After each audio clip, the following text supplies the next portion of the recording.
Police আসছিল, কিন্তু লাশটার কাছে গেলেই নাকি ক্ষেতের ভিতর থেকে হাজার হাজার কাক আর শকুন ওইটা এসে হামলা করে। পুলিশ ডরাইয়া পালাইছে, তাই আমাকে ডাক পড়ছে। রাইপের বেলা পাখি চোখে দেখে না, তাই এই সুযোগে আমরা লাশ নামাইতে আসছি। তারা হাঁটতে হাঁটতে ক্ষেতের ঠিক মাঝখানে পৌঁছালো। সেখানে একটি বাঁশের খুঁটিতে একটি কাকতাড়ুয়া দাঁড় করানো, কিন্তু কাছে গিয়ে করিম আর রতন শিউরে উঠল, কারণ ওটা কোনো সাধারণ খড়কুটোর কাকতাড়ুয়া নয়, ওটা সোলাইমানের লাশ।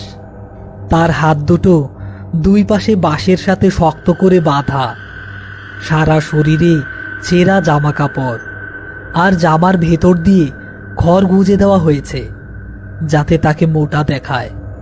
সবচেয়ে ভয়ঙ্কর ব্যাপার হলো তার মুখটা। সোলাইমানের মুখের ওপর হাড়ির কালি আর চুন দিয়ে কাকতাড়ুয়ার মতো ভয়ঙ্কর নকশা আঁকা হয়েছে। ইয়া আল্লাহ! ভাইজান, মরা মানুষের লগেও মানুষ এমন করতে পারে? দেখেন, সোলাইমান চাচার চোখ দুইটা খোলা, আর চোখের মণি দুইটা মনে হয় কেউ তুইলা নিছে। গর্তের মধ্যে খড়কুটা ঢুকানো। জব্বার ভাই, এইটা তো সাধারণ খুন না, মনে হইতাছে কোনো জাদু টোনা করা হইছে। লাশটা নামামু কেমনে?